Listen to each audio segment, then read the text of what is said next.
Надо понимать, почему, чего хотят женщины. Вы хотели транзит? Ну так вот это и есть транзит. Вы какой хотели транзит? Что я в смысле уйду? Нет. Я думаю, что если бы Меладзе сейчас решал, петь ли ему на концерте у Вити Лукашенко, наверняка решение было бы другим. Вітаю сябры, мяне завуць Наста Роўда, вы на канале ТОК, і гэта нядзельны аналітычны выпуск з эканамічнай глядальніцай, а таксама галоўнай рэдактаркай плана Б Воля Лойка. Воля, вітаю. Привет.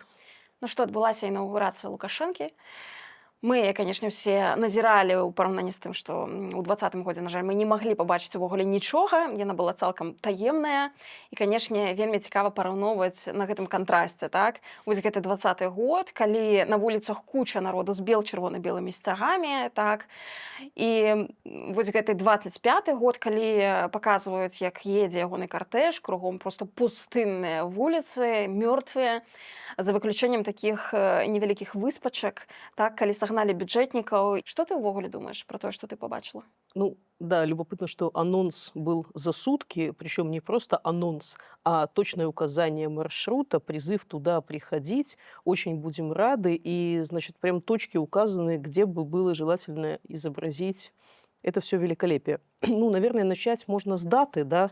Дата тоже явно не случайная. Когда... 25 сакавіка. Именно. Когда Лукашенко, кокетничая, сказал в своей речи «помните мятеж родной», ты его помнишь лучше всех, судя по тому, что тебе эта дата, она для тебя важна, ну, не меньше, чем для любого демократически ориентированного белоруса, да? Ты о ней помнил, и ты специально к ней привязался. И я думаю, что такая тайная мечта, что вот спустя бы там пару лет сказали 25 марта, ну это когда инаугурация Лукашенко, ага. Ну, на самом деле нет, да? Со своим мелкотемьем не стоило лезть в какие-то действительно важные, это уже более чем 100 лет важная дата. Ну, окей, ему захотелось конкуренции. Очень смешно с этим маршрутом, с этим анонсом и с этим призывом приходить, приобщиться, прильнуть, так сказать, к истории. Я смотрела трансляцию, протирая монитор компьютера, потому что... Никто не пришел. Да, значит, людей нет. При этом это была какая-то такая, знаешь, очень любопытная и довольно занятная форма, наверное, протеста, можно сказать, ну или саботажа, да, когда тебе голосом говорят, что многочисленные, значит, белорусы собрались. Ну-ка, ну-ка, ну-ка, где? Нету, да? Угу. Ну, говорят, собрались. То есть ты голосом говоришь то, что положено говорить, а визуалом показываешь то, что есть на самом деле, да? Ну, нет там людей, ну, нет. Словами ведущие трансляции восхищаются теми белорусами, которые пришли, а их нет. И даже вот в самых точках, где было, ну, хоть какое-то количество людей, где там в ряд вот Академия наук, тоненьким слоем возле Академии наук, вот на Октябрьской площади, возле Центрального, там прям совсем мало людей. Там в обычный день вот, ну, где-то так же, да. А если снимать там возле остановки Сотки, так там иногда даже чуть побольше будет, да. Але трэба разумець, што гэта і працоўны дзень увогуле, ну, каму трэба ісці на гэта глядзець? Чтобы што? Ну, к истории прильнуть, к истории. Это что, первый термин, у нас новый президент? Ну, во-первых, последний, из уважения. К нему можно было бы и посмотреть. Знаешь, у меня такие мероприятия, они для людей такого возраста сделаны, они уже немножко напоминают репетицию собственных похорон, да, такое все торжественное, да. Или трошка траурное такое? Такое немножко, да, немножко такое замшело-траурное. Но очень смешно, что слова, написанные, видимо, заранее, просто расходились с визуалом настолько, что хотелось отмотать назад и посмотреть, может, я пропустила где-то многочисленных белорусов. Вот, ну, я же помню, да. Ну, мне много лет, я вот помню даже, как Клинтона встречали. Я помню, что такое много белорусов на улице, которые кого-то ждут и кого-то встречают. Это выглядит совершенно иначе. Вот. Ну, на самом деле, не смотрите, слушайте. Это не для визуалов. Это... До речі, про 25 сакавіка. Я калі думала, чаму 25 сакавіка, то мне здаецца, все відавочна, тому што ёсць две прычыны. Першая, трэба было перабіць павестку, гэта практычная прычына. А сімвалічная прычына ў тым, што яму трэба было паказаць, што я перамог. А з кім ты ваяваў усе гэтыя гады? З беларусамі. Вось я перамог беларусаў, сваіх так выйшаў і вам даказаў, што я малайчына, я са зброяй, з дубінкамі, з гэтымі арміямі сілавікоў воевал со своим народом, и вось я вас перамог. Глядите. Возможно, ему просто хотелось отметить этот день, да? Но он же не может отметить день как День воли. Ну, я не вижу серьезных причин на самом деле. Все равно это мелкотемье. Инаугурация это не победа. Этот день мы отмечаем уже больше 100 лет, День воли, да? А твоя инаугурация, она пришла, она ушла, ее нет. Все, кортеж проехал, салют, похлопали, разошлись. Кто-то купил новую кофточку, кто-то выгулял жакет от Гуччи. В этом нет истории. І гаворка пра Наталю Пяткевіч, яка Да. прыйшла ў ружовым яркім жакеце. Відавочна, што з тым, каб на яе все глядзелі. Ну, не без Жакет, этого. дарэчы, нават быў, каштуе каля 500 даляраў, таму можна уявіць, як гэта пафасна і дорага выглядае. Тым больш, што можна згадаць словы Лукашэнкі, які казаў: навошта вам гэтае Гуччи, насіце нармальную вопратку і дзяцей вучыце сваіх носіць беларускае. Гуччи и Версачи, да. Про Гермес, допустим, он ничего не говорил, поэтому сам их ремни и другие аксессуары активно носит. Да, любопытно просто это демонстрационное потребление, да, потому что и по Гуччи, и по Гермесу четко видно бренд, потому что брендированы все элементы, да. Пряжка ремня у Лукашенко могла быть дорогого ремня, могла быть просто непонятно, незаметно бренд. А здесь, когда у тебя большая буква H, ну, все как бы обращают внимание, так и Гуччи, в общем-то. А может, просто от прошлой жизни осталось. В конце концов, ну, давайте уже позволим женщине выглядеть элегантно и стильно. Мы тут с тобой не сошлись несколько в оценках, да. У нее есть стиль, мне он, ну, я не могу сказать, нравится, не нравится, мне как-то ровно, но у нее он есть, и она его выгуливает, она его умеет носить, и Просто у мяне реально нуль піетэту перад брэндамі, і для мяне больш дорага выглядаюць рэчы, якія не брэндаваныя. То бок, калі я гляджу, і мне просто падабаецца вобраз. А возможно, это ее имманентная сущность, да? Ты настоящую звезду, да, попробуй прикрой ее чем-нибудь или кем-нибудь. Нет.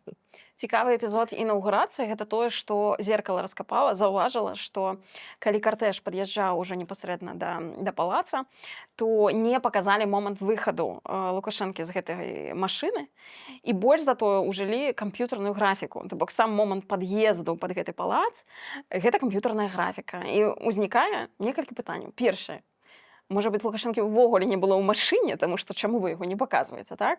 А другая версія гэта тое, што ён не можа прыгожа выйсці з машыны ў сілу свайго ўзросту, там, хваробаў і так далей. І таму трэба было гэты момант неяк завуаляваць, так? Слушай, ну мало кто может красиво выйти из автомобиля, давайте честно, да? Это не всегда получается прям так очень элегантно. Поэтому я думаю, что причина вторая. Ну, иначе зачем было бы так анонсировать его прям проезд по всей столице? Зачем было?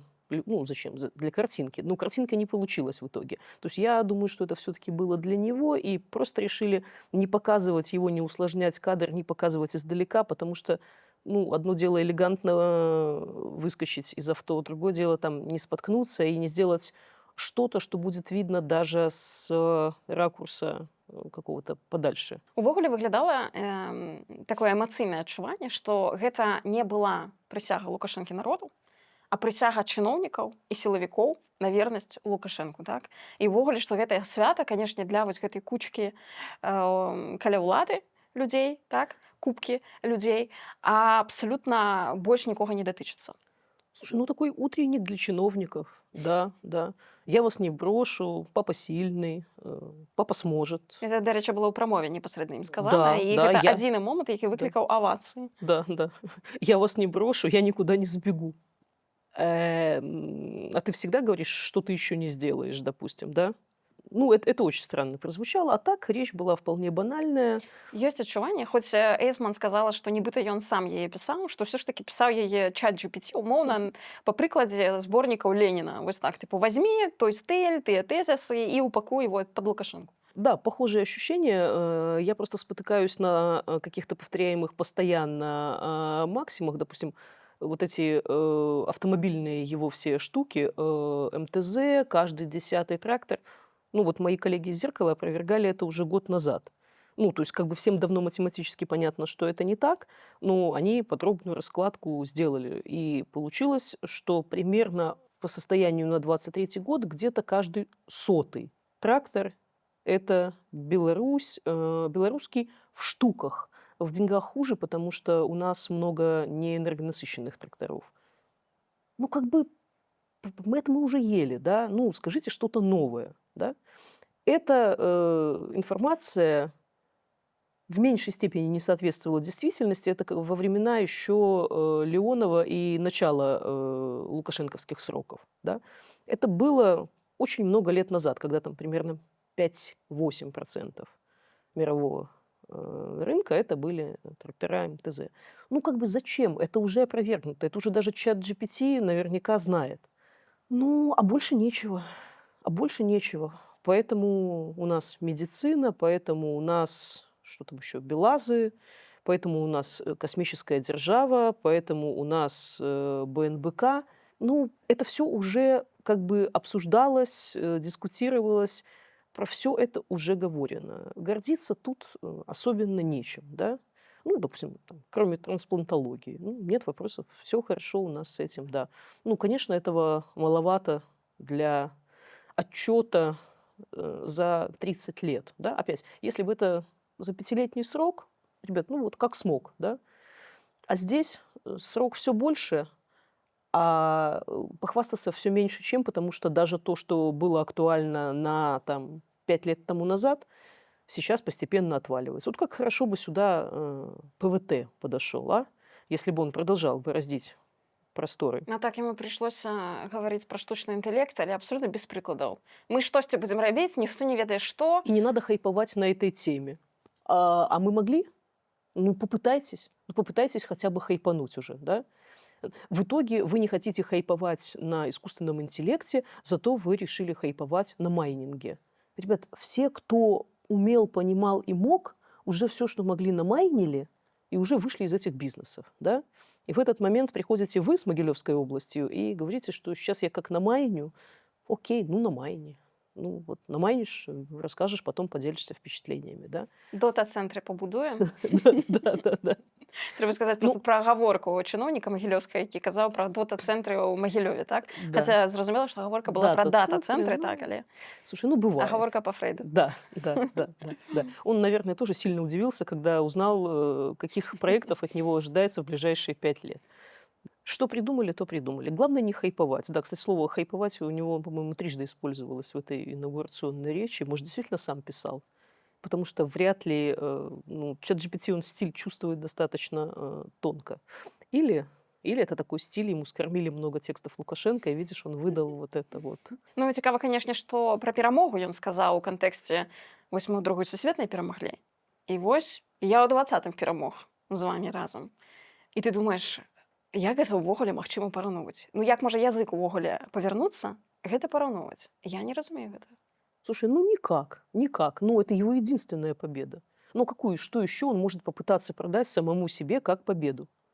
Опять, ему предлагали какие-то экономические проекты, ему предлагали ПВТ, как его проект жизни. Ему даже готовы были какие-то лавры отдать, сказав, что дедушка старенький, ему важнее. Да? Пусть уже он порадуется, что это вот его детище. Ну, нет. Ну, значит, тогда твое бегание с автоматом, твои Карпенков и компания, вот они будут, значит, лицами и символами этой большой победы над народом. Кстати, про победу над народом. Я все-таки ожидала, что, может быть, там, 8 марта, инаугурация, что все-таки, если мы верим ему хотя бы чуть-чуть, что его помилование – это акт гуманизма, там, примирения, еще чего-то такого, то было бы очень логично, чтобы там, группа женщин, допустим, ну, или женщин и мужчин по случаю инаугурации, вышла бы на свободу, да? Абсолютно. Но мне кажется, это уже, знаешь, как там упаковано и в холодильник положено, не трогай, это для Трампа, да? То есть это не продолжилось. Значит, разговоры о том, что речь о гуманизме, они как-то, ну, они нелогичны. Потому что у вас что, гуманизм закончился с тех пор, как у вас сделка с Трампом наметилась? Вы их упаковали, не хотите распаковывать? Вагон запечатан уже?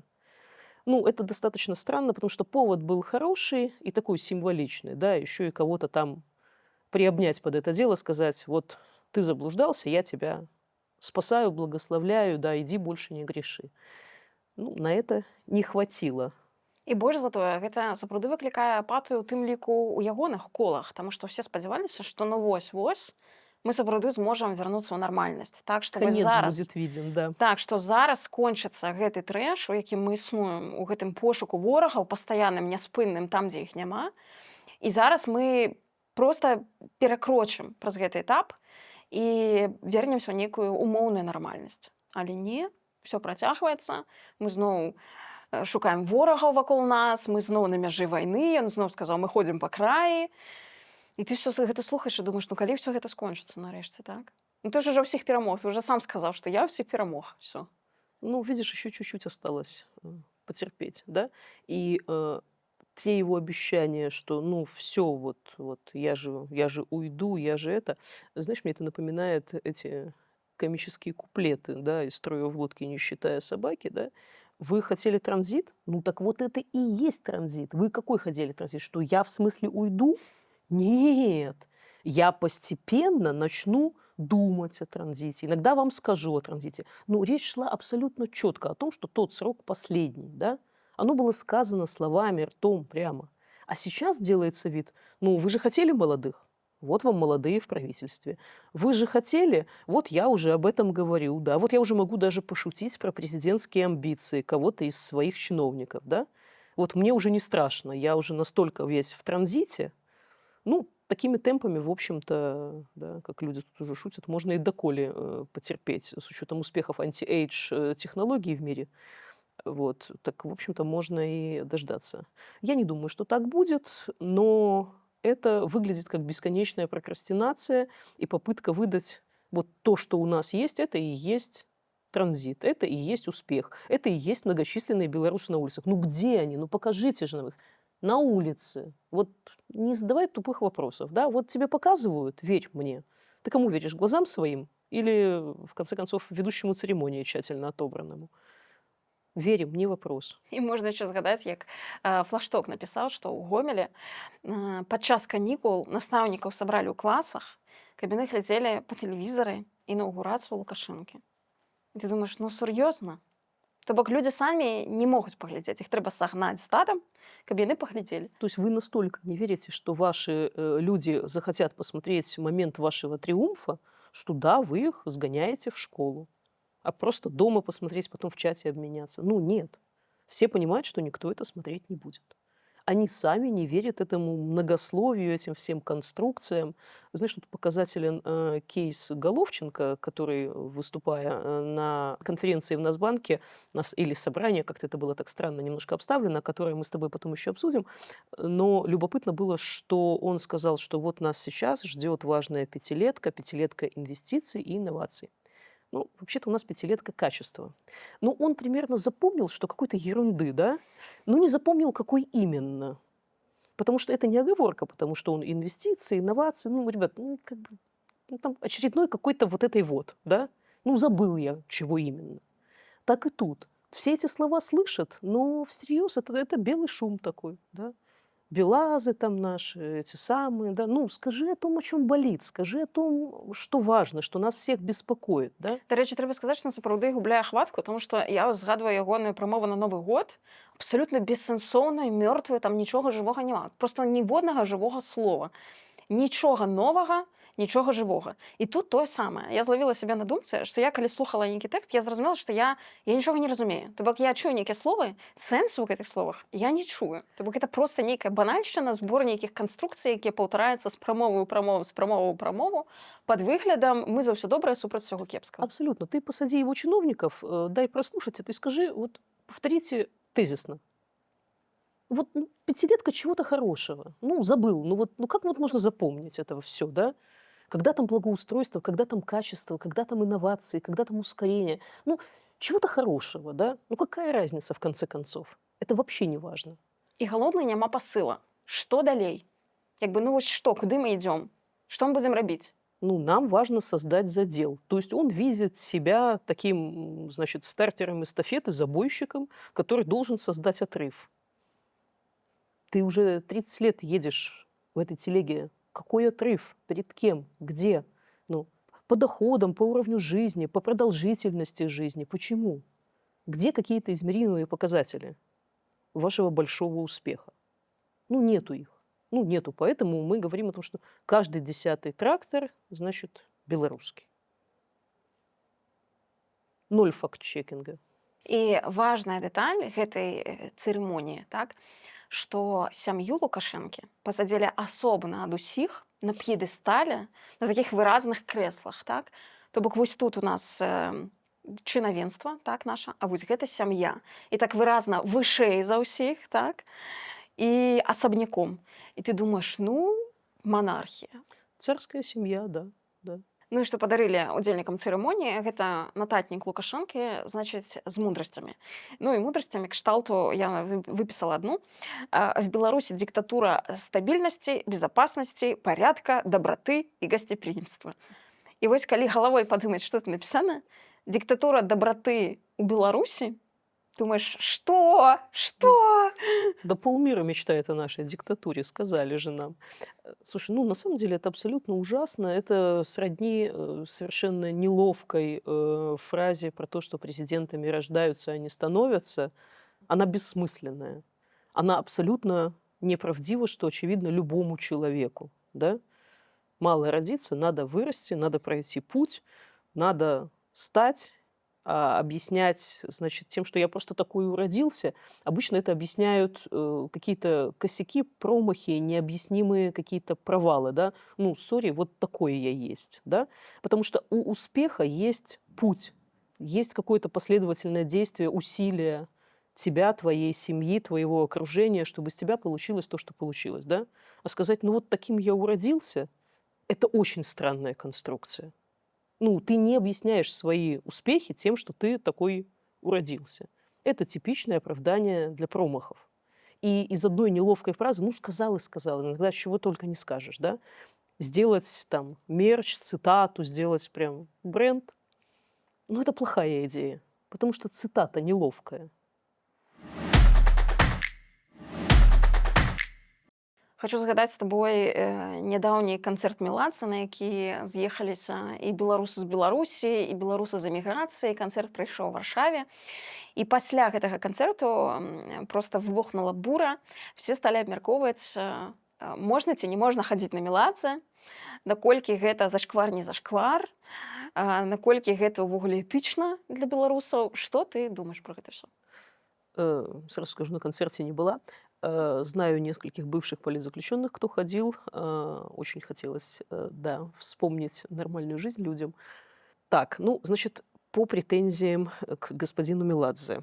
Значит, Россию он покинул, войну не поддержал, поэтому в этом плане с ним все ок. Оказался он зашкваром именно для белорусов, потому что в 2021 году он пел для Вити Лукашенко. Ну и на этом месте все взорвалось. Слушай, ну отношения у меня достаточно спокойные. Мне сейчас достаточно того, что из России он уехал, войну не поддержал, на оккупированных территориях концерты не давал, не зашквар. По поводу Вити и его концерта. 21 год. Я не знаю, когда был этот концерт, да, значит, в первой половине 2021 года я, как журналист, тоже бывала в самых разных местах, там и в Нацбанке, и в палатке, и в министерствах, и в разных местах, да, хотя мои коллеги из Белсата, допустим, уже сидели, да. Ну, я туда ходила не режим поддерживать, а все-таки пение для Виктора Лукашенко немножко такое. Но опять, в этот момент еще, допустим, господин Зеленский продолжал общаться с Лукашенко, да? Ну, зная, что Лукашенко делает со своими белорусами. Да? Все-таки скорость реакции на какие-то внутренние вещи, она достаточно отличается у внешних акторов. То, что для меня уже было, я уже жила в кошмаре, не до всех русских, не все русские сразу доехали, в чем там вообще, что там происходит. То есть, когда репрессии уже вышли на какой-то более высокий уровень, тогда на нее обратили внимание. Ну, в конце концов, почему Зеленский не обращал внимания мирового сообщества на то, что в 2021 году мучают белорусов? Ну, потому что у него была своя повестка, он занят был своими делами, и почему вы вообще решили, что именно он должен это быть? Поэтому я отношусь норм, были, радовались, пели. Нет вопросов. Этих дискуссий будет еще море и очень большое.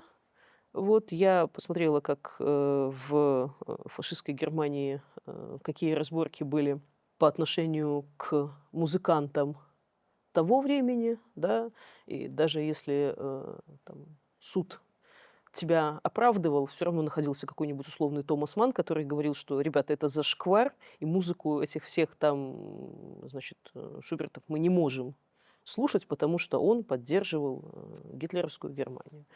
Хотя было решение суда, что не поддерживал. Ну, все зависит от глубины травмы, от того, где ты был в этот момент. Да? Если ты сам сидел в этот момент в концлагере, то, наверное, тебе человек, который там что-то в верхах, значит, решает с властями, это зашквар, и ты не пойдешь на его концерт и не захочешь слушать его музыку. Но жизнь немного сложнее устроена, поэтому ну, меня не триггернуло абсолютно. І мені здається, ведаеш, што тут жа яшчэ пытанне рызык, так, то бок вельмі часта вось гэтага гераізму патрабуюць людзі, якія самі ў прынцыпе там не адсвечваюць нідзе, так. Але ўсім здаецца, што ну у яго ж ёсць, і я чула такую пазіцыю, маўляў, у яго ёсць грошы, і ён мог бы зарабіць сабе на бязбеднае жыццё нават у эміграцыі, калі б зараз выказаўся рэзка не проста там я за мір, а я супраць Пуціна, я супраць агрэсіі, это ўсё не падтрымліваю. Ну і ясна, што закрыўшы сабе дарогу назад у Расію, як, напрыклад, Пугачова зрабіла, так. Але цалкам верагодна, што чалавек яшчэ хоча вярнуцца, што ў яго там ёсць нейкія, не знаю, канцы не абрубленыя, так.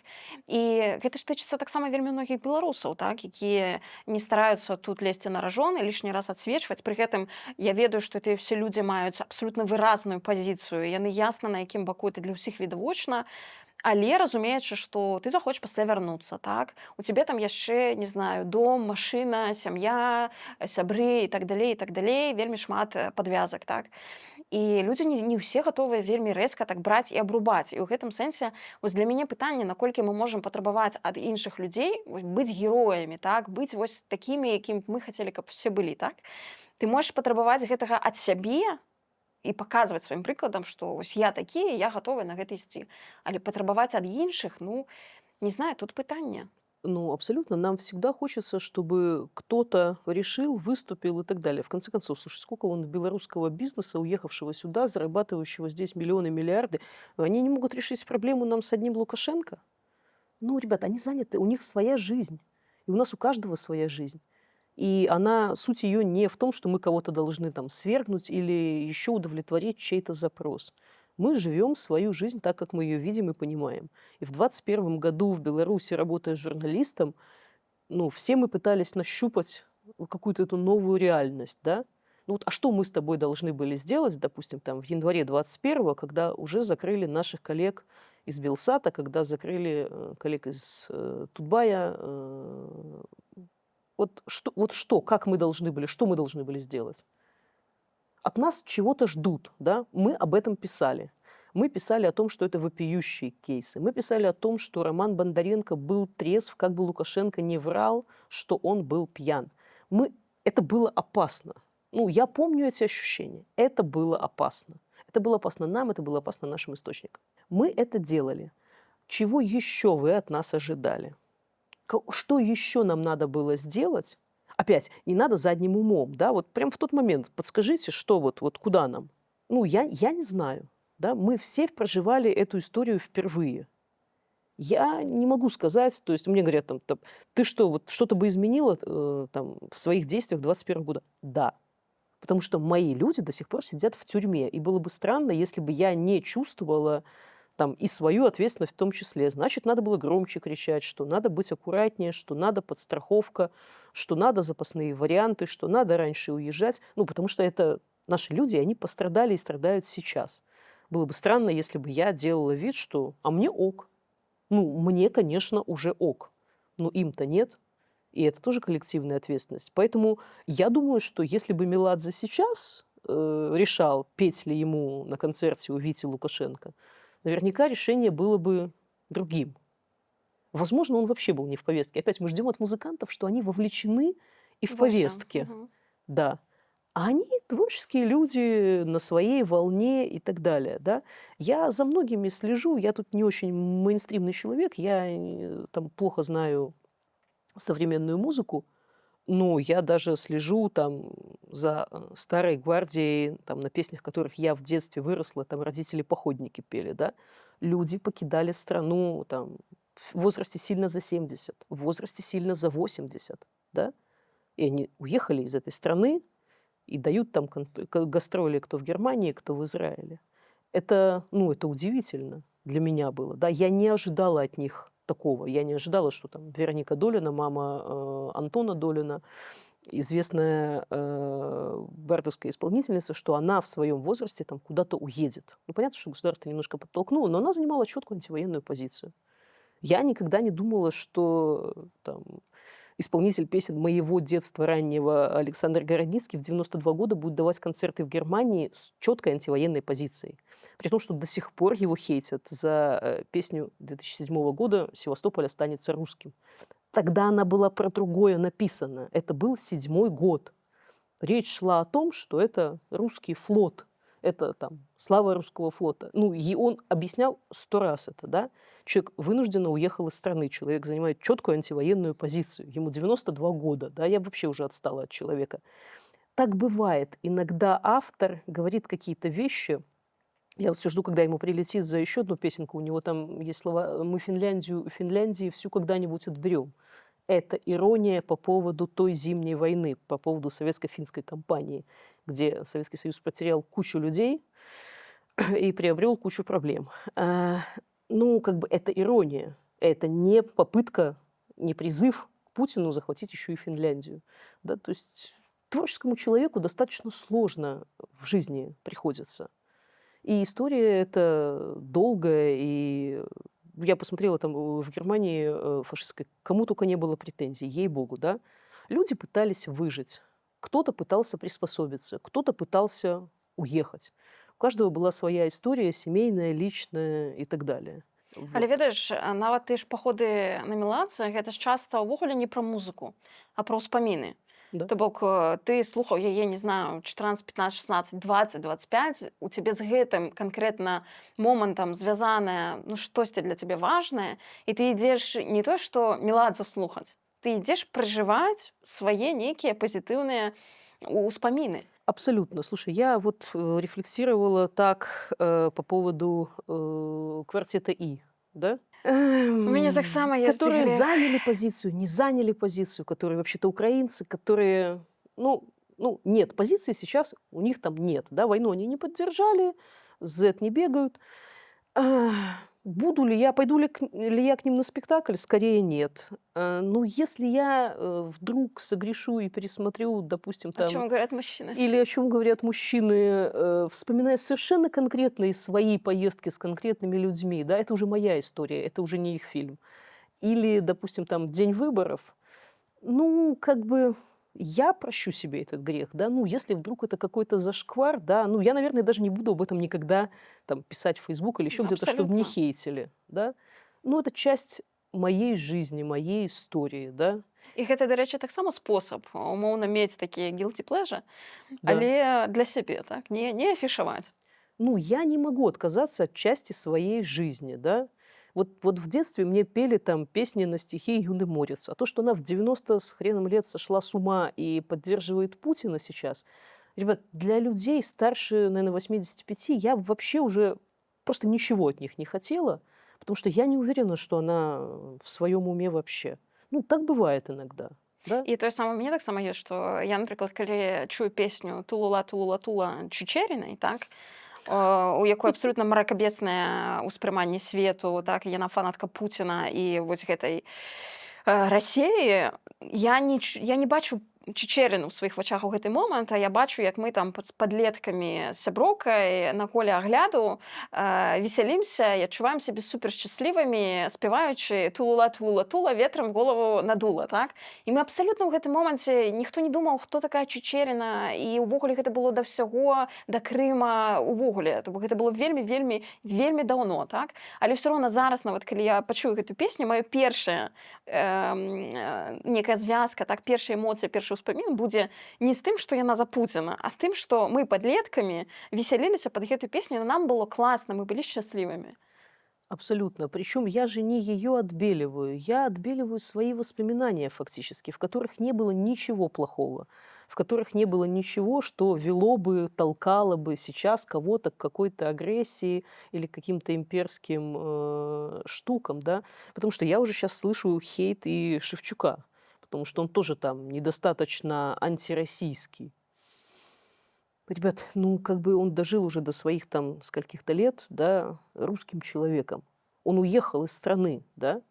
Он занимает четкую антивоенную позицию.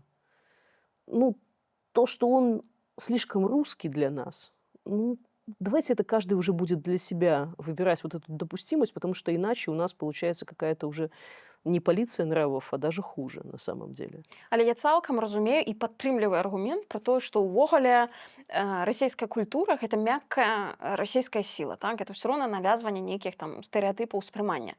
Але гэта ўсё роўна не дзейнічае на тых людзей, у якіх все ўжо устаканена, так? Хто дакладна разумее, што такое Расія, што такое Пуцін, што такое расійскі свет, так? То бок, калі я паслухаю песню нейкага там не знаю каго, ну, той же Чечеріны, допустим, так, то я ад гэтага не стану больш прарасійскай. То бок на мяне гэта не паўплывае роўна ніяк. Хаця я не слухаю Чечеріну, калі так, для профайла.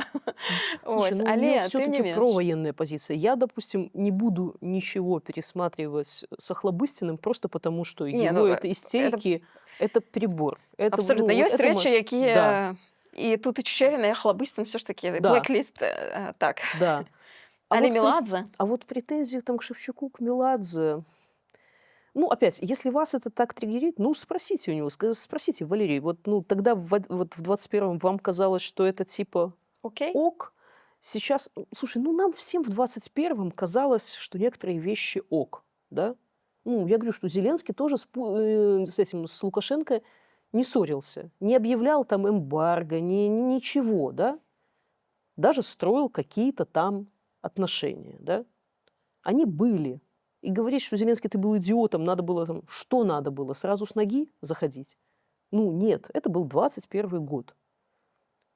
А быть очень умным задним умом, это спасибо, что подсказали. І трэба сказаць, што рэальна ну, цяжка, напэўна, людзям проста ў галаве трымаць вось гэтыя агромныя чорныя спісы, які мы ствараем. Таму што цяжка проста ўтрымаць у галаве, хто, што, калі сказаў, як зашкварыўся, таму што, ў прынцыпе, калі пакапаць, там ледзь не ў кожнага першага будзе нейкі касяк у біяграфіі, нейкі залёт, нейкі зашквар. І ў гэтым сэнсе проста вельмі цяжка трымаць у галаве вось гэты спіс, так? Хто, што, калі зрабіў, умоўна выбіраючы там канцэрце штосьці яшчэ, табе трэба пагугліць, што это чалавек там казаў, рабіў, чытаў, дзе Слушай, я выказваўся. знаю несколько исключительно приличных людей, которые или сами, или их ближайшие родственники в момент оказались с российскими паспортами. Ну, так вышло по совершенно другим причинам, никак не связанным с Путиным, имперскостью, войной и так далее. И вот это, ну и что мне сейчас делать? Съесть его, закопать? Что? Да, ну, я сделал неправильно, но как бы, когда я это делал, это имело совершенно другие мотивы, ну, в том числе связанные с 2020 годом в Беларуси, потому что реально многие через Россию пытались отойти, дистанцироваться и покинуть страну. Это не так просто было для многих людей. И кто знал, что повернется этим боком? Да? Поэтому я бы все-таки право на ошибку, право на guilty pleasure оставляла, и однозначно красная линия – это публичная, внятная поддержка войны. І тут варта яшчэ загадаць, канешне, у звязцы канцэрты Сергея Жукова, то бок «Рукі ўверх» у Менску. Яны збіраюцца пабіць рэкорд Анны Асці і сабраць 4 разы Мінск-арэну, таму што на 3 Мінск-арэны яны ўжо сабралі там 45 000 квіткоў прададзена, што проста ну, нонсенс, так, такого ніколі не было. І Жукаў, дарэчы, ён рэальна падтрымаў Пуціна, ён выступаў у Лужніках у падтрымку акупацыі Крыма, і ў гэтым сэнсе ён зашкварыўся капітальна. Он держался какое-то время, да, говорил, что вне политики, да, а потом, значит, А все-таки пасля согрешил. палітыка яго Догнала, праглянула. Так, да. так, так, так, так. Але вось Да. зноў жа, і гэта пытанне, а куды людзям у Менску хадзіць, так? І я думаю, што таксама многія, можа быць, увогуле не ведаюць, што Жукаў выступаў дзесьці там у Лужніках і падтрымлівае Пуціна, так? Яны проста чуюць там, ну, где же рукі, ну, ручкі, ну, где же ваши ручкі, да? І ўзгадваюць сябе, зноў жа, там, 12, 13, 15, не знаю, 20 год, дзесьці шчаслівым пад гэтую песню. І як гэта вытлумачыць, так? Ну, я тлумачу гэта тым, што сапраўды, ну, хто, Бейонсе прыедзе ў Менск? Хто? Лана Дель Рей? Слушай, ну никто действительно приличный в Минск не приедет. Поэтому я не могу упрекать людей в том, что они продолжают свою жизнь. Мне это напоминает вот мы упрекаем их, что они ходят на таких зашкварившихся, они упрекают нас, что мы тут, значит, путешествуем. У нас тут Париж, Лондон и так далее. При том, что им просто больше некуда пойти, а у нас это тоже одно из немногих развлечений и относительно дешевое, потому что билеты на самолет часто стоят дешевле билетов на концерт, и во многих местах есть уже друзья, знакомые, коллеги, где можно просто пожить, что называется, да. Они не понимают, что это такая дешевая форма удовольствия, да. Это как мы там, представляешь, немецкие пенсионеры, они такие вообще ездят там в Испанию, на моря всякие.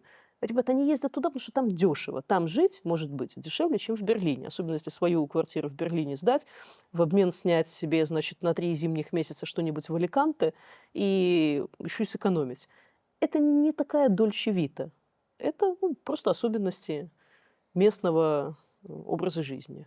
Поэтому я бы отстала от тех, кто кого-то слушает, поет и так далее. Ну, слушайте, искусство — это такая тонкая, нежная штука, которую я бы не булила и не травила людей.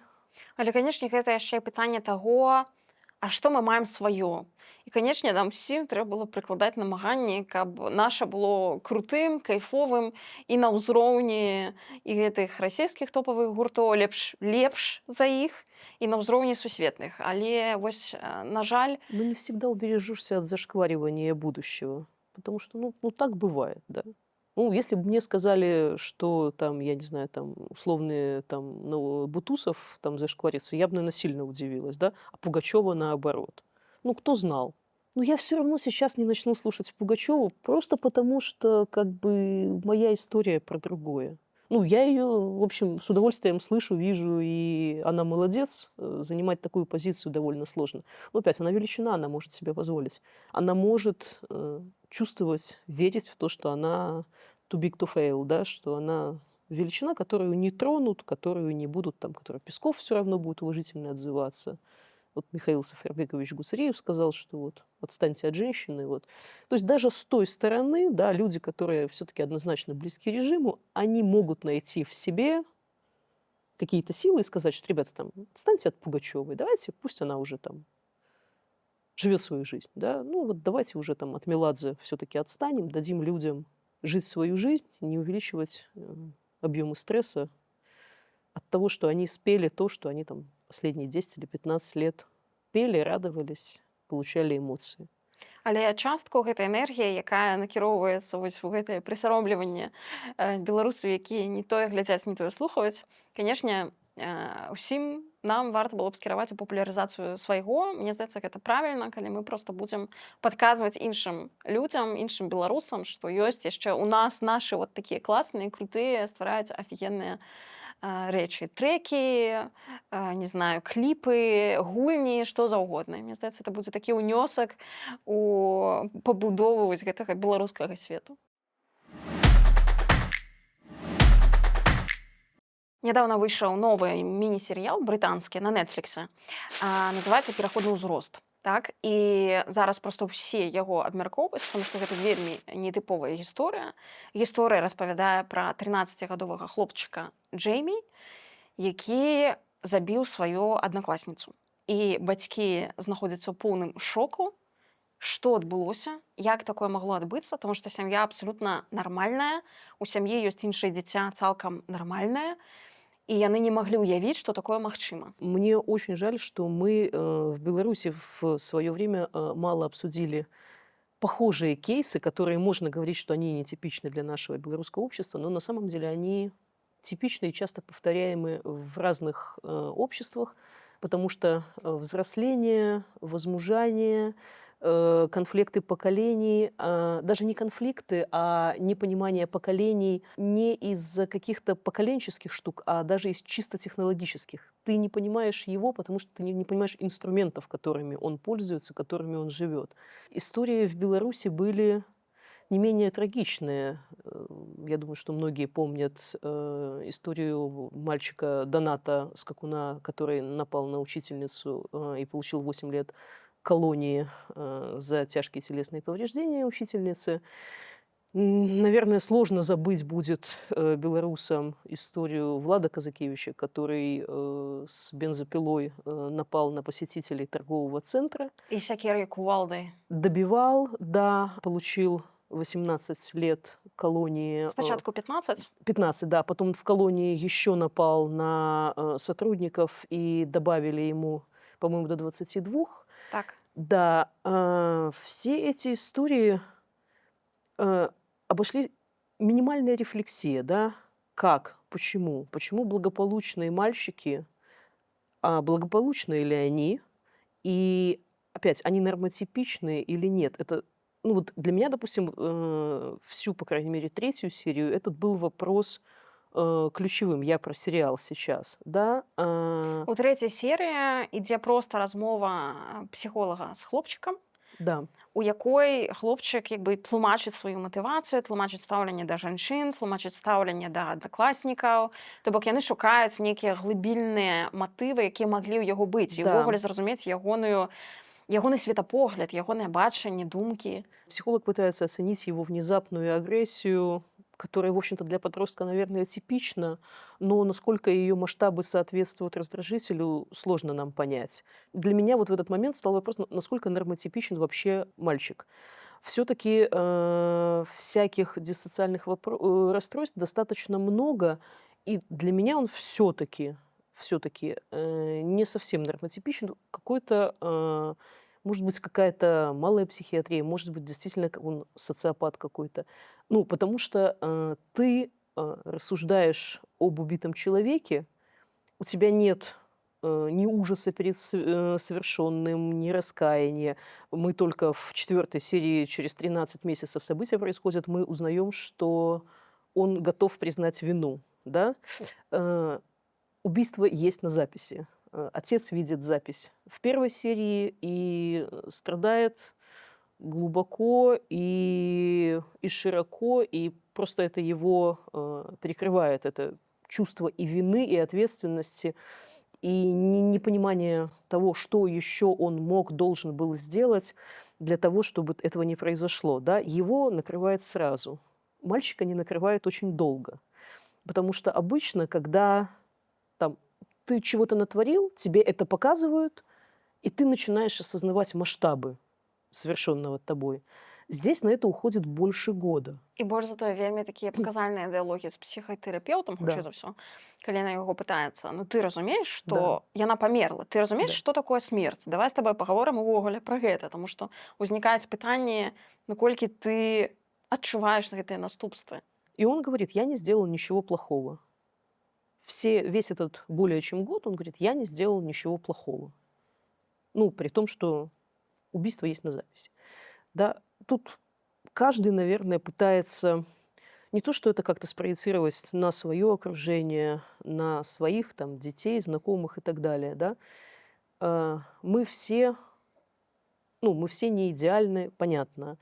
Задним числом у каждого ребенка можно там прощупать, нащупать травму, проблему, указать на недоработки и так далее, да. У мальчика благополучная семья, но это простые, далекие от современных реалий технологий люди, которые много работают, заняты домом, бизнесом, тяжело работают физически, ресурсов не хватает на то, чтобы вникать в какие-то подробности жизни подростка, причем на технологическом уровне. Что значит тот или иной лайк в Инстаграме, как выглядит инстаграмный буллинг. это для многих совершенно не очевидно родителей, да. Но при этом таких мальчиков и девочек, в общем-то, море, да. Нам показывают школу, такую довольно типичную, очень хорошо показанную, такую довольно мерзкую, да.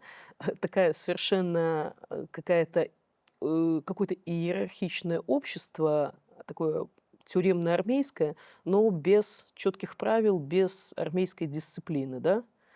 Где, если там буллинг, да, есть.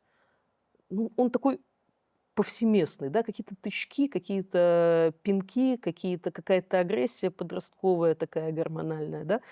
То есть, довольно мерзкое место, но туда отдают всех детей, просто потому, что ресурсов родителей не хватает для каких-то других, более подходящих наверняка для подростка мест, І да. гэта ж заўжды пытанне асяроддзя. Ты не ведаеш, з кім ты апынешся ў класе і за што табе можа прыляцець.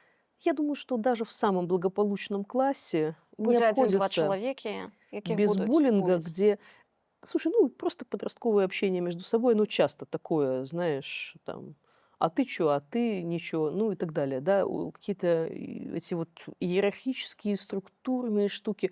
Ну, это сложный возраст, это сложное взросление, это сложные отношения мальчиков и с девочек, потому что я даже претензии к девочке читала, что а зачем она его там обзывала и так далее, да. Ну, Ну, это таксама важна, таму што гэта і ёсць булінг. безусловно, Гэта не апраўдвае абсалютна яго, але я проста пра тое, што гэта абсолютно. няправільна. И как он выглядит, этот буллинг, и можно ли его считать буллингом. И, ну, а если мальчик реально социопат, что должны были сделать семья и школа в этом случае? Буллинг – это одна история, да, ну, там есть какие-то свои инструменты, хотя, допустим, в белорусской школе сейчас я слабо представляю, какие могут быть инструменты, кроме забирать этого ребенка и пытаться в другой школе, ну, наладить какое-то более По-новому. безопасное окружение, да. Это сложно, и, молодцы авторы сериала, что они взялись за такую многоплановую тему. Потому что если ребенок реально социопат, а это не исключено по фильму, тогда вообще непонятно, как и что с этим делать. Как и в Беларуси, очень многим непонятно, что делать там с симптомами там, малой психиатрии, да, там. Депрессии, расстройства, настроения под влиянием внешних факторов, да, расстройство социализации, куда с этим идти, как это выглядит, как в норме. Ну, на самом деле, любой подросток, совершенно нормотипичный, он тоже такой довольно противный, неприятный, и с ним есть много проблем и вопросов.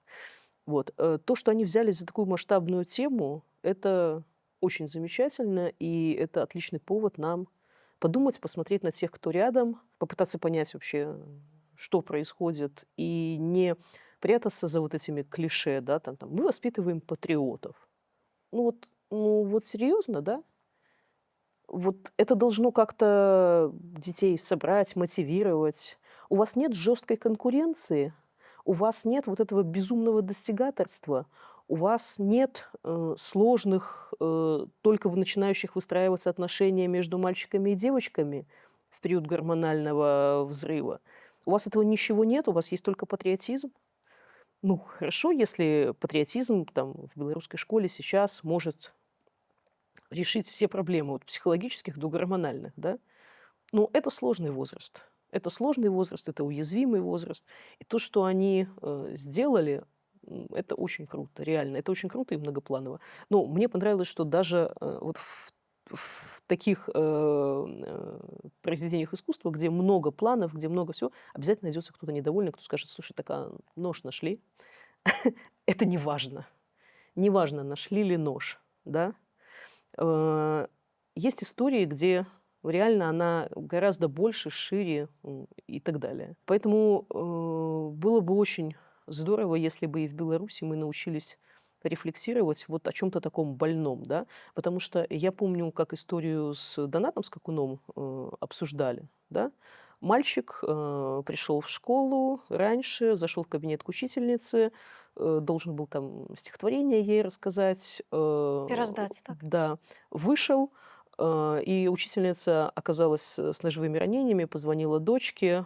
Прычым расказвалася, ўжо згадваючы нейкія дэталі гэтай гісторыі, што ён паралельна на калідоры сустрэўся з іншым настаўнікам, пагаварыў. Да, Настаўнік сказаў, што аднакласнік сядзіць там на іншым паверсе, ідзі да яго, ён пайшоў да аднакласніка, яны яшчэ пагаварылі, выйшлі са школы, яшчэ пашлі гуляць вакол школы. Ну, нібыта нічога не адбылося. Да. Значит, там были видеокамеры, что-то видно на видеокамерах, но в кабинете камеры не было, и непосредственных свидетелей тоже не было. Достаточно четко общество разделилось на несколько э, групп. Кто-то поддерживал ребенка, считали, что он не виноват, считали, что тайминг не совпадает, что не было следов крови. Я помню текст нашей Нивы, которая писала про все нестыковки в деле. Я помню, что Тутбай тогда делал другой текст, работая с приговором, с экспертами и так далее, где, в принципе, было очевидно, что это совершил реально этот мальчик. И более того, не было никаких других людей, кто бы имел возможность, намерение или мотив совершить что-то похожее. Все-таки там не так много людей вокруг этого кабинета было, и предположить, допустим, что учительница сама себе нанесла такие травмы, ну, совершенно нереально. Ранить себя ножом, при этом куда-то дев этот нож. Ну, в общем, сложно, слишком сложная история становилась. Но опять, все играют в детектив, да, а попытаться понять проблемы, мотивы, особенности психологии, особенности возрастной психологии, это как-то менее интересно, да. А вот где нож, это, то есть мы видим в этом больше детектив, потому что это удобно, потому что иначе мы понимаем, что все окружающие нас мальчики и девочки, они в зоне риска. А мы окажемся ответственными за это, ну, потому что все равно ответственность несет все-таки взрослый человек, который должен был работать и с поведенческими проблемами, и с психиатрией, и с любыми проблемами. Потому что это его зона ответственности, потому что он взрослый. Я хочу згадаць яшчэ некалькі кейсаў, таму што ў прынцыпе гэтая гісторыя паўтараюцца рэгулярна. І наша Ніва, напрыклад, піша пра гэта ну даволі рэгулярна. І вось недаўна на пачатку студзеня мы пісалі пра тое, што ў Гомелі падлетак прынёс у школу нож, і проста чыстая выпадковасць, што ён падзяліўся сваімі планамі аб тым, што ён збіраецца адпомсціць сваім аднакласнікам. І адзін з людзей, з которымі ён падзяліўся, сказаў пра гэта настаўніцы, і ўдалося як бы папярэдзіць всю гэтую сітуацыю, адабраць нож і як бы скарэктаваць пасля ўсе наступныя падзеі, так? Але чаму ўвогуле гэта адбылося, так? Вось у яго дымя дзяўчыны папрасілі інтымны здымак, ён яго выслаў. Пасля гэты здымак закінулі ў школьны чат. Ну і все як бы пабачылі і пачалі гэтага хлопца відавочна буліць. Ну і ўвогуле неважна, мне здаецца, нават і ў дарослага чалавека не ў фота выставе проста ў працоўны чат. Ну, што будзе, так? Ты будзеш хадзіць як аголены проста на вачах усіх, так? У цябе будзе вельмі непрыемнае адчуванне. А тут дзіця, это школа, все ржут. Ясна, што ну, псіхалагічна гэта вельмі складана перажыць, так? Гэты досвед. І вось ён, значыць, з ножом прыйшоў адпомсціць сваім крыўдзіцелям, так? Якія гэта зрабілі. І што цікава, што сапраўды у заканадаўстве няма артыкула булінг, так? То бок немагчыма нікога пакараць за булінг, няма такога артыкула, так? І гэта ускладняе такія кейсы, таму што атрымліваецца, што тыя, хто буляць, яны беспакараныя, таму што ну што такое булінг, да? Ніякай адказнасці за гэта няма ўвогуле ну прапісана дакладна ў заканадаўстве вось булінг і некая То есть дэфініцыя, только так? если Што это гэта? будет доведением до самоубийства. То есть если жертва решит убить себя, а не окружающих, тогда это будет ну, состав преступления, я так понимаю, да? Што яшчэ цікава ў гэтым кейсе, што, напрыклад, адказнасць за распаўсюд парнаграфіі, як, напрыклад, распаўсюд фота маладога чалавека, гэта распаўсюд парнаграфіі фактычна ў публічнай прасторы. Але адказнасць наступае з 16 гадоў. І атрымліваецца, што ў гэтай сітуацыі вінаваты быў толькі хлопчык, так? Больш ніхто ніякай адказнасці не панёс. І гэта таксама пытанне, так? Ну, як папярэдзіць, як абараніць гэтага дзіця? Это тое, пра што ты казала, што, напэўна, самым лепшым рашэннем будзе сапраўды яго перавесці проста ў нейкае іншае асяроддзе, каб ну, папярэдзіць нейкія такія праявы агрэсіўныя, калі ну, па-іншаму ты не можаш выруліць гэтую сітуацыю. Так, ты не можаш спыніць, а дзіця не спраўляецца, маральна не спраўляецца з гэтай гісторыяй. Ну и опять вопрос к родителям, к взрослым, к учителям, к тем, кто учит правилам безопасности. На самом деле учат в основном сейчас все тому же, чему учили нас. Один в темный подъезд не заходи, в лифт с незнакомым человеком не заходи. То есть какие-то вещи там не пей, не употребляй наркотики. Значит, если что-то случилось, не ври взрослым, говори как есть, потому что это может быть важно для оказания медицинской помощи, для спасения тебя и твоих друзей и так далее. Но про вот все эти технологии, про это говорят очень мало, гораздо меньше, чем, наверное, стоило. Просто потому что взрослые сами часто не в курсе, в каких формах сейчас это может быть. Потому что технологии тут сильно помогают, точнее, вредят, распространяя это очень быстро, сохраняя это навсегда фактически, да, это остается. Если это выложено где-то в соцсетях, кэш помнит все. И эта травма может быть надолго, гораздо более длительная и глубокая, чем обычные обиды словами, допустим. І яшчэ адзін кейс, гэта проста ўсё пра тое, што насамрэч гэта можа здарыцца дзе заўгодна, калі заўгодна, з кім заўгодна. Гісторыя з Рагачова. 3 школьніцы 14-15 гадоў падпільнавалі каля спартовай залы 11гадовага хлопчыка, пачалі яго там буліць, пасля пінаць, збіваць на вачах іншых дзяцей, і пасля, просто самае шакуючае, так, яны сцягнулі з яго штаны-майткі і імітавалі з ім секс. Вось так забаўляюцца дзяўчаты, так? І ты думаеш, ну як такое ўвогуле магчыма, так?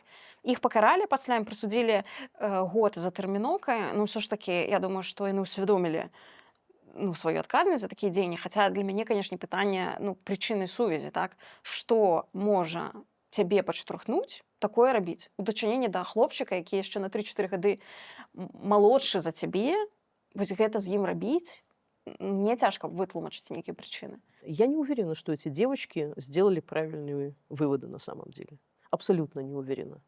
Просто потому что я слабо себе представляю, как им это объясняли, насколько системно и так далее. Потому что если человек такое делает там, в свои 14, это не похоже прям на какую-то случайность, когда ты случайно что-то выслал или случайно что-то распространил или еще какой-то... Ты уже довольно взрослый человек. Вот.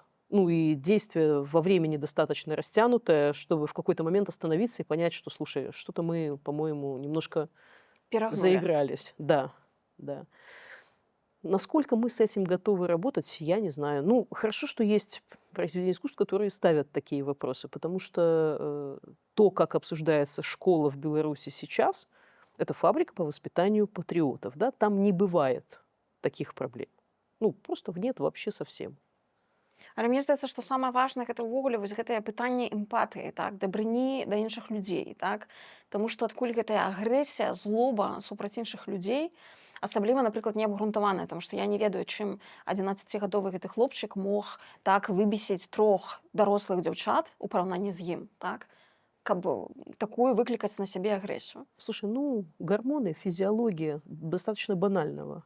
Они очень сильно влияют. Опять, я не помню, чтобы нам в школе объясняли, я не слышу, чтобы это сейчас обсуждалось, чтобы дети понимали, что с ними происходит, откуда у них это гормоны, откуда у них эта агрессия, и як это контролировать, как их учить самоконтролю и как строить нормальные отношения с девочками. Да, проще всего сказать, что это ведет к крайней сексуализации, что это там на Западе где-то есть эти уроки, нам это не надо.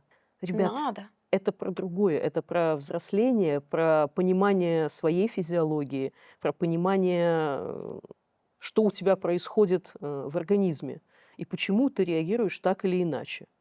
Это не про то, что... Это не про секс вообще, фактически. І трошку статыстыкі, таму што мне здаецца, таксама вельмі важна, што даследаванне правёў ЮНІСЕФ, так, і ён высветліў, што 60% школьнікаў і 82% выхаванцаў інтэрнатаў сутыкаліся з цкаваннем з боку іншых дзяцей.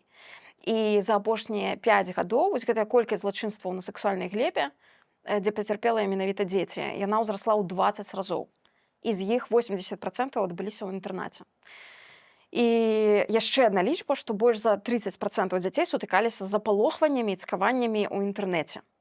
І пры гэтым большасць, канешне, не расказвае пра гэта бацькам. І ў гэтым моманце я хочу нагадаць, што існуе ў Беларусі гарачая лінія, створаная менавіта для падлеткаў, куды падлеткі могуць пазваніць, калі, напрыклад, яны не адчуваюць некага кантакту з бацькамі, не могуць падзяліцца такімі рэчамі з нейкімі сваімі блізкімі людзьмі, якім давяраюць, то можна проста пазваніць на гарачую лінію. Там будуць людзі, якія маюць кампетэнцыі прафесійныя, умеюць размаўляць і могуць дапамагчы. І тут на экране будзе цітар, дзе гэтыя нумары будуць напісаны. Я думаю, што нават калі вы думаеце, што у вашага дзіцяці ўсё добра і ён ніколі з гэтым не сутыкнецца, я думаю, што мае сэнс проста падзяліцца і сказаць, што ёсць і такое. Калі раптам што, і калі раптам ты там не гатовы з намі гаварыць, то ёсць і такое.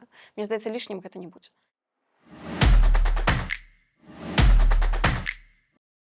Роман Галоўченка ўжо некалькі тыдняў на пасадзе кіраўніка Нацбанка. Як ты яго ацэніш? Мне очень понравилось, что его выступление, первое на вот этом собрании, совещании с банкирами, оно было публичным.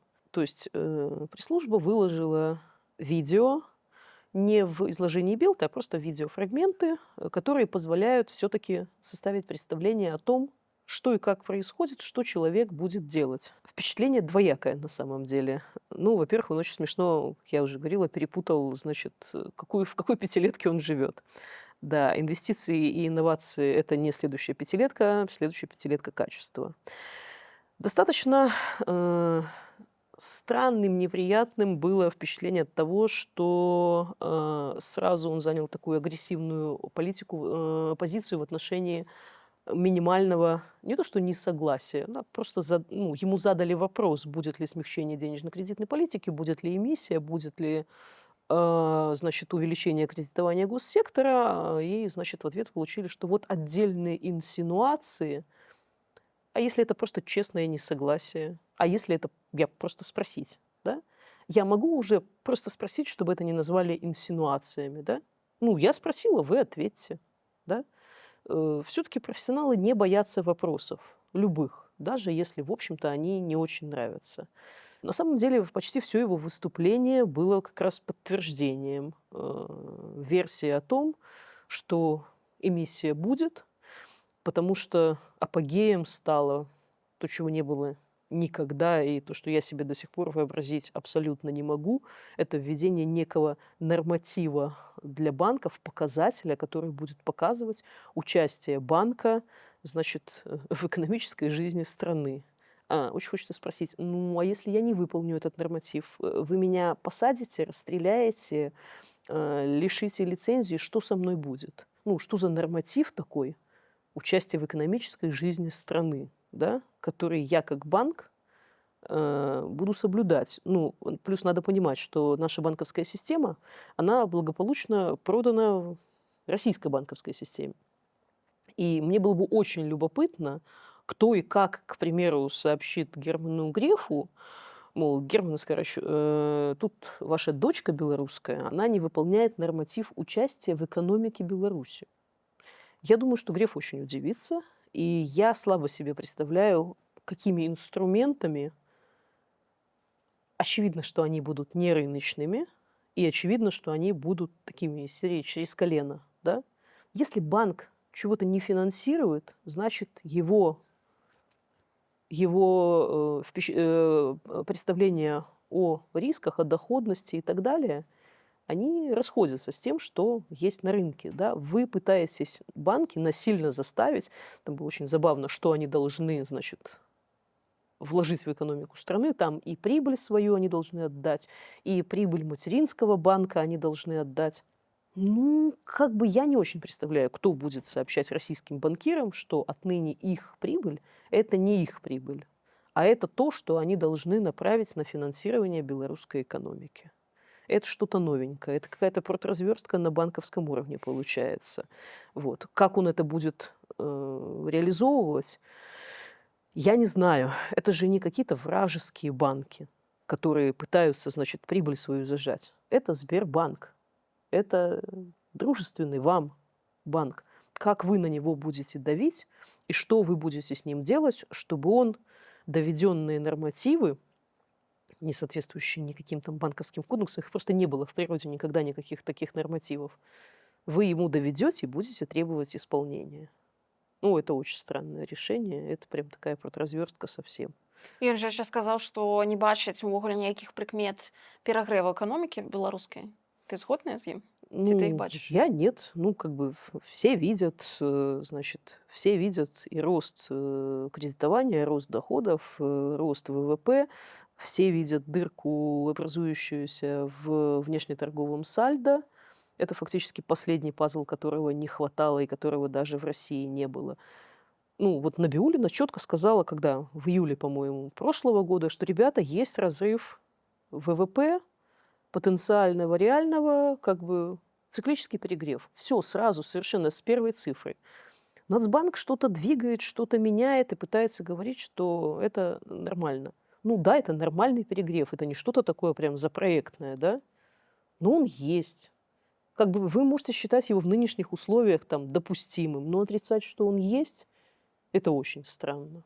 Ну, тем более, что опять у вас с Россией общая, ну, не общая, ну, хотя бы примерно должна денежно-кредитная политика быть куда-то в одном направлении, потому что мы знаем, что все эти дисбалансы с Россией нам всегда очень дорого обходятся. Все эти колебания курса рубля к российскому резкие, они всегда портят то экспорт, то импорт в зависимости от того, куда колеблется. Вот. А сейчас это, наверное, последнее, что надо Беларуси. Трэба яшчэ абмеркаваць калаўра, таму што на нашай ніве з'явіўся інсайт пра тое, што магло быць рэальнай прычынай ягонай адстаўкі. Таму што сам факт ягонай адстаўкі выклікаў шмат пытанняў. Мы з табой гэта ўжо абмяркоўвалі. І калі параўнаць з адстаўкай Пракаповіча, было ўсё зусім інакш. Гэта быў стан здароўя. І пасля яго вярнулі памочнікам Лукашэнкі. Ермакову, калі здымалі таксама пад новы ўрад, пасля накіравалі ў Білвэб, лёс калаўра зусім невядомыя, і вакол ягонай гэтай адстаўкі шмат таямнічасці. Так? І вось з'явіўся інсайт, што хутчэй за ўсё рэальнай прычынай стала тое, што ён не прадбачыў сітуацыю ў сферы крэдытавання, калі расійскія прадпрыемствы згулялі на розніцы ставак і сталі выгадна крэдытавацца ў Беларусі. І Сбербанк нават рабіў рэкламу, маўляў, прыходзьце там вось крэдытавацца ў Беларусь, тут выгадныя стаўкі, выгадныя працэнты. Ну і адпаведна гэта стварыла небяспечную сітуацыю ўжо ў беларускай эканоміцы, таму што грошы паліліся з Беларусі ў Расею. І, маўляў, вось ужо там на мяжы калапсу гэтую сітуацыю сталі вырашаць, ёй сталі займацца, і таму менавіта нібыта па выніку калаўр паплаціўся сваёй пасадай. Что ты думаешь про гэта? Слушай, ну, мои источники не подтверждают эту версию.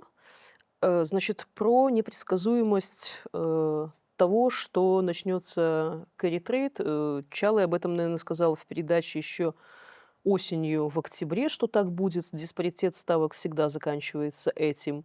Сбербанк тоже ничего не скрывал, то есть все делалось в открытую, соответствовало законодательству. Такие вещи, если их надо исправить, обычно исправляются телефонным звонком. Или руководство страны, или там главы Нацбанка, или комитета госконтроля, да, что там что-то нарушается. Или где-то там что-то у нас вызывает беспокойство, и что-то не соответствует нашим практикам. Более того, не видно этого всего в статистике. Банковская статистика, в отличие от многой другой статистики, она публикуется. Кредитование нерезидентов видно. Оно есть. Все цифры за прошлый год и за начало этого года, они есть. И там нет никакого значительного роста, ни в каких формах. Дырка ликвидности, которая якобы такая образовалась, что прям деньги куда-то перетекли там с межбанка, что вообще странно выглядит, и ушли в Россию, этого тоже не видно. А все-таки такие вещи оставляют следы. И обычно решаются абсолютно не так. Ну, другой вопрос, что если вам надо снять человека, то можно сказать, что это там, что угодно, в общем-то. Да? Головченко, он вообще все параметры выполнил, а его все равно с главы правительства сняли. То есть сказать, что Калаур это не мог остановить, а Головченко может остановить, ну, я не уверена, что Калаур или Головченко, или Я кто-то больше еще... Калаура веру. Вот, что может остановить, к примеру, Грефа, если тот не нарушает законодательство, да? Если что-то происходит на законных основаниях. Кредитуются, заметьте, не какие-то вражьи морды, да, а российские предприятия. Это дружественные нам предприятия. И деньгами вряд ли белорусского бюджета или белорусских госбанков. Скорее всего, состоятельные российские мамки банков могут под это выделить какие-то свои ресурсы. Ну, как бы нет, я не вижу такого. Ну, возможно, мы чего-то не знаем, возможно, это как-то прячется хитро в статистике, но все, кого я спрашивала, не нашли.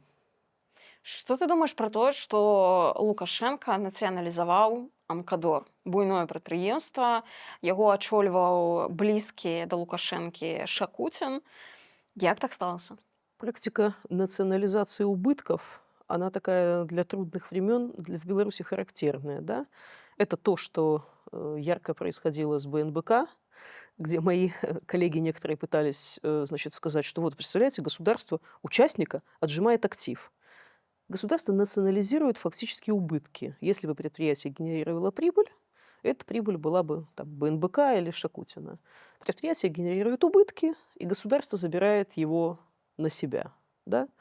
То есть это не отжим актива, это забираем убыточное. Проблема с БНБК своя, с бизнесами вроде Амкадоровского в том, что совершенно непонятно, что там делалось рыночными методами, а что нет. Что пострадало от санкций или еще от каких-то внешних факторов, а что причина личных просчетов, ошибок и так далее. Да, да там большие проблемы у Шакутина были и из-за санкций, из-за того, что несколько заводов было в процессе, несколько больших проектов там, по гидравлике, по другим компонентам были в процессе реализации. В России были проекты. Но были и проекты вроде Шантер-Хилла, это по недвижимости там в районе Дроздов, который недостроен, большой китайский кредит и так далее. Я не всегда в этих случаях понимаю, насколько этот проект был рыночным. То есть сам Александр Васильевич сел со своими замами, подумал, что, ребята, вот мы будем там, в недвижимость пойдем. Очень часто это в Беларуси делается как один усатый товарищ приказывает, слушай, тут надо построить, да, там, построй, ты же умеешь, да. И человек начинает делать проект, который он не хотел, не планировал. И не на том умея. Да. И вообще не претендовал на это. Ну, ему сказали, вот, там, как Чижу в свое время сказали, там, слушай, возьми «Динамо», да, а потом точно так же отобрали «Динамо». Вот как пришло, так и ушло, да. И в этом большая проблема тех, кого считают там близкими, Лукашенко, кошельки Лукашенко. Ну, это точно не... Ты сам себе не принадлежишь, ты не решаешь сам, что и как делать. Тебе очень часто прилетают вот эти вот настоятельные рекомендации, да? Сделай вот так, а потом ты несешь ответственность, да? Почему у тебя убытки, почему ты в минусах, почему ты прогорел. Ну, ребят, потому что как бы риски... Рассказ неправильный. Именно, именно. Ты говоришь, что я возьму новый кредит и все исправлю. Вот. И таких бизнесменов, отползающих в российскую сторону, их не так мало на самом деле. Ну, просто потому, что не дают возможности жить. Да, тебе дали, как, может быть, помнишь эту историю, когда Белвар отдали Амкадору? Представляешь, отдали в центре Минска. Ну да, это центр Минска, это площадь Якуба Колоса, но это совершенно убитое, просто совершенно в хлам убитое предприятие. Там не разрешили его вынести оттуда, то есть его там надо было сохранить. Большой вопрос, зачем? Почему именно там его надо сохранить? Действительно, это центр города, такая площадка, как и в случае с Мотовелом. Может, там действительно что-то другое бы надо построить? Нет, надо сохранить. То есть тебе вроде как дали, но при этом проблем с этим чемоданом без ручки тоже много, потому что ты не можешь сделать так, как логично было бы сделать, как Муравьев там пытался сделать на Мотовело. Да? Безусловно, Муравьев криво получил Мотовело. Нет к этому вопросов никаких. Это не было прозрачной сделкой. Но и то, что дальше происходило, это не было нормальным здоровым бизнесом. Да? Поэтому... Я как бы хорошо отношусь к Александру Васильевичу. Я надеюсь, что с его проектами, которые важны для Беларуси, действительно, с ними все будет ок. Но факт, что заниматься бизнесом в Беларуси в нормальном режиме невозможно. А да, государство, слава богу, вот национализировало убытки. На всех белорусов переложило то, что не получилось. трошку красамоўнай статыстыкі, таму што з'явіліся новыя лічбы па нараджальнасці, і ў нас зноў чарговы антырэкорд. І я зараз зачытаю, што мы маем як бы на паперы. І калі ў 23 годзе у Беларусі нарадзілася 64 605 дзяцей, то ў 24 ўжо 58 было 64 993. То бок гэта на 8,7% менш, чым год таму. Ну, то бок усяго год прайшоў, а ўжо 8,7%. То бок гэта вельмі вялікі спад.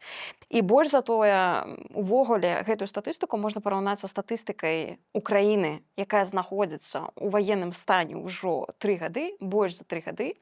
Таму што калі раскінуць гэтыя лічбы на 1000 дзяцей, то ва Ўкраіне нараджаецца 6, а ў Беларусі 6,6 на 1000 жыхароў. То бок гэта, ну, вельмі драматычныя лічбы.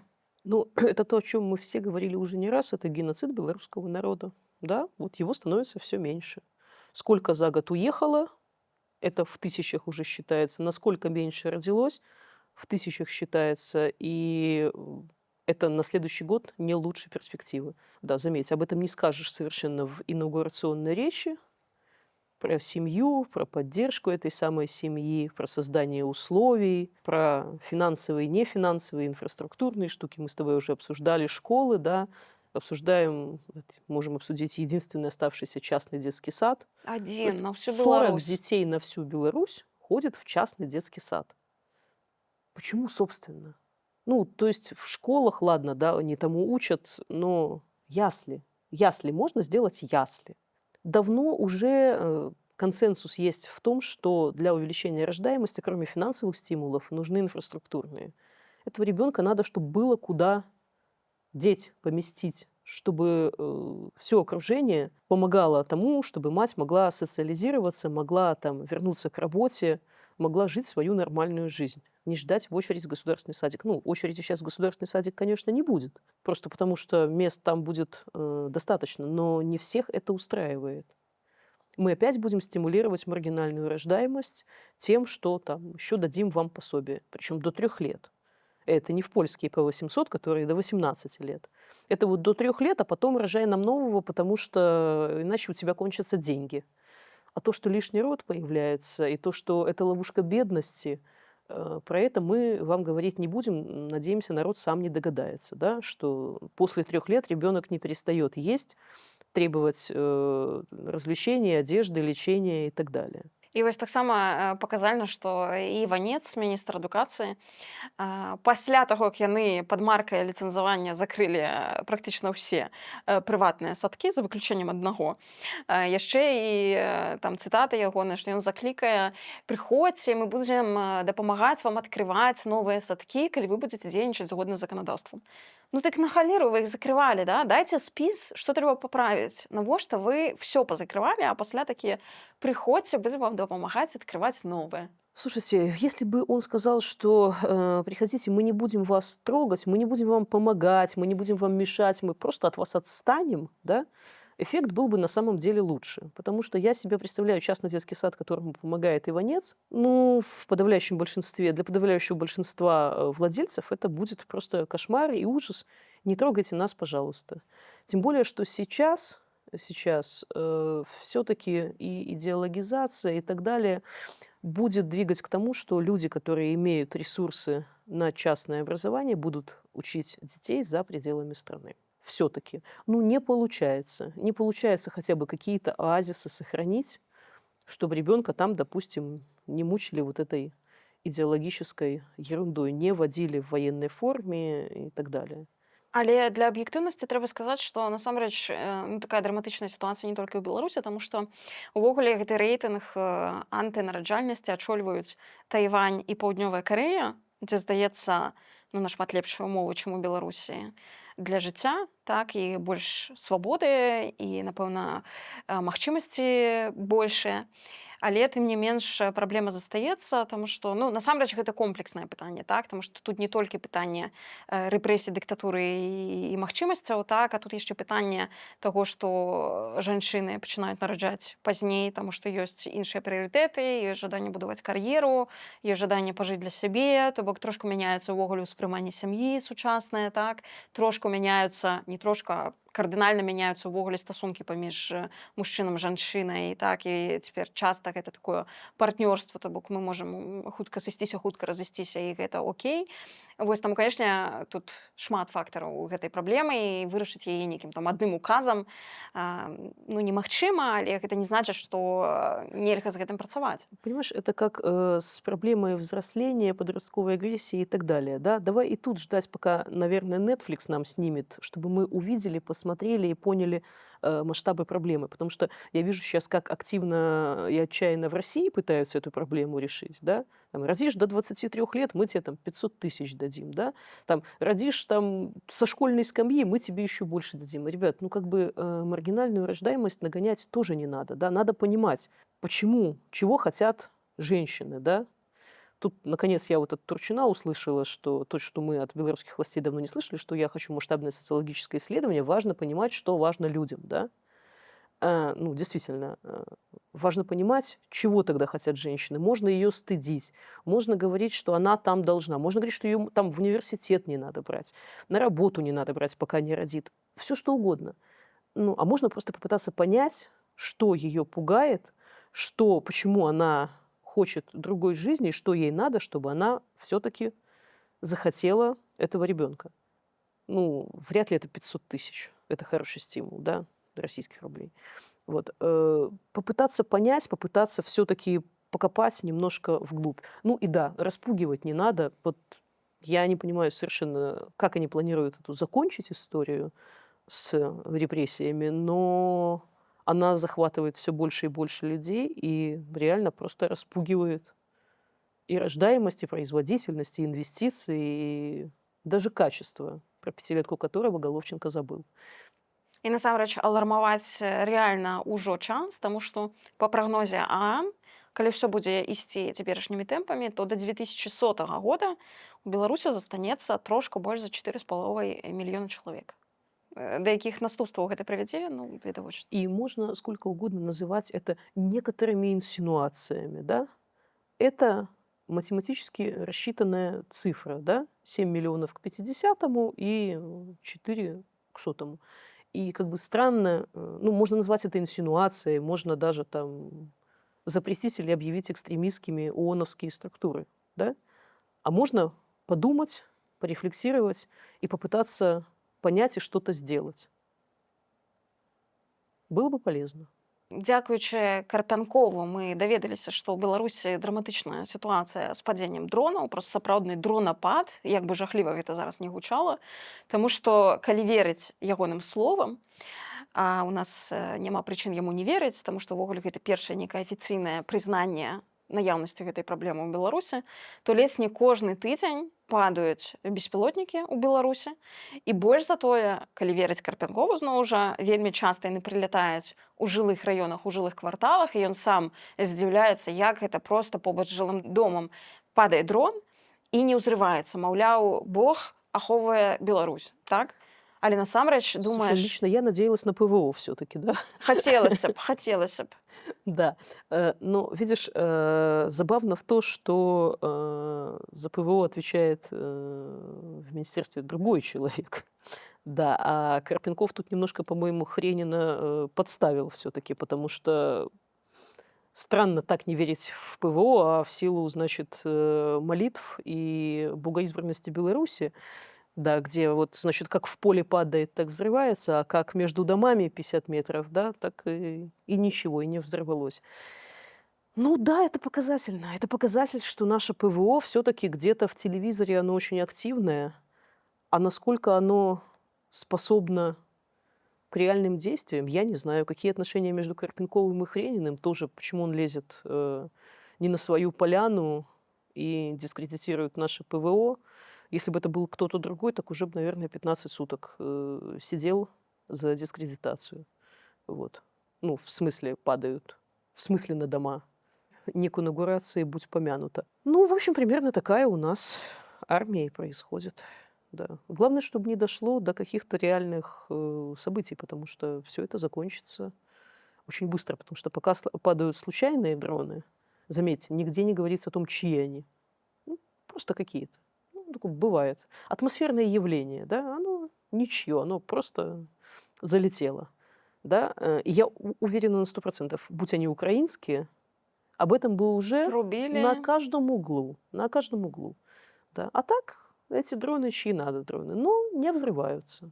Хочется яшчэ, канешне, загадаць вось гэтую беларускую мару пра беларускі электрамабіль, беларускую Тэслу. Всё яе ствараюць і стварыць ніяк не могуць, але нарэшце стварылі. Але з'явілася іншая праблема. Аказалася, што наша беларуская вось гэтая Тэсла выходзіць настолькі дарагой, што цалкам губляе нават патэнцыйную канкурэнтаздольнасць з усімі аўто, прадстаўленымі на рынку у гэтым сегменце. Вось. І гэта за Магілёў-Літмаша, так, і вымяральніка. Вось нібыта яны пастаўляюць такія дарагія запчасткі, што сэнсу рабіць гэты электрамабіль увогуле нуль. Слушай, ну, знающие люди об этом предупреждали с самого начала, да? Все, от кого Лукашенко хотел легковой автомобиль за последние 20 с чем-то лет, они просто бежали из этих проектов, открещивались, отбивались и так далее. Я помню еще те замечательные времена, когда БелАЗ пытались замучить, и чтобы они начали производить легковой автомобиль. БелАЗ дрался как лев. Да, ни за что они так не дрались, как за то, чтобы им не давали этот проект легкового автомобиля. Да. Ну, с Теслой нам удалось повторить одно, ее цену.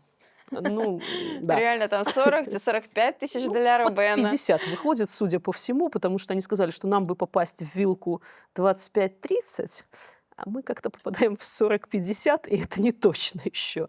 Да, ну, в общем, автомобиль уже должен быть, но есть пока опытно-промышленная партия, их всего 5 штук, но экономика не складывается. Ну, это то, о чем предупреждали, да.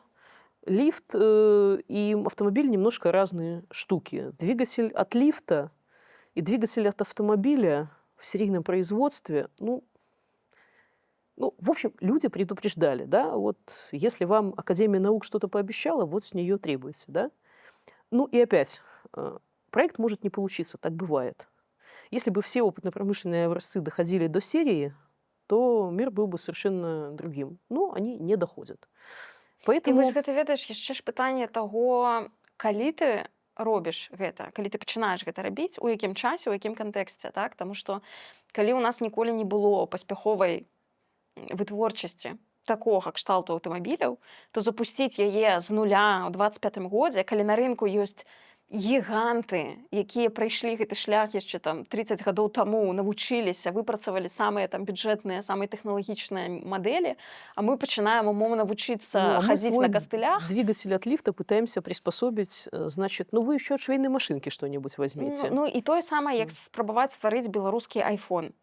Ну ёсць ужо Кітай, ёсць Амерыка, ёсць Так куча опять, технологий. даже ваш локализованный там, до 70% вы как-то дотянули с помощью этого двигателя, да?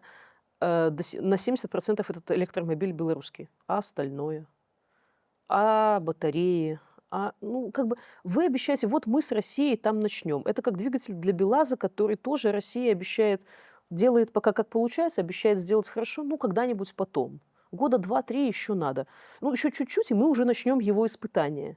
Ну, ребят, испытание – это вообще не гарантия, это испытание.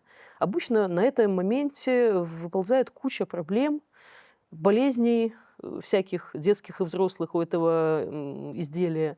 И вообще не факт, что он дойдет до серии. А вы это пытаетесь продать как что-то, что уже вот-вот. Да? І я, ведаеш, яшчэ згадваю, недавно была навіна про то, што чалавек на Белджы трапіў у аварыю ў Беларусі. Не сработало ничего? Да, дзякуй Богу, ніхто не памёр, але не спрацавала, нібыта, калі верыць ягонай версіі, не спрацавала ніводная сістэма бяспекі. То бок, умоўна, падушкі нават не выбухнулі так, каб забяспечыць бяспеку пасажыраў, якія знаходзяцца, і кіроўцы, якія знаходзяцца ўнутры. У гэтым сэнсе думаеш, ё-маё, так? Ну так гэтая вытворчасць ужо запущена, яна не толькі не чыста беларуская, так, і такія касякі выяўляюцца. Слушай, ну ладно, сбил джи. Человек, тем более, говорит, что это не первые джили у него, и они обычно норм работали, да? Ну, а вот эти горящие мазы. И они же не просто горят. Ну, знаешь, ну, слушай, Яны там, палаюць они регулярно.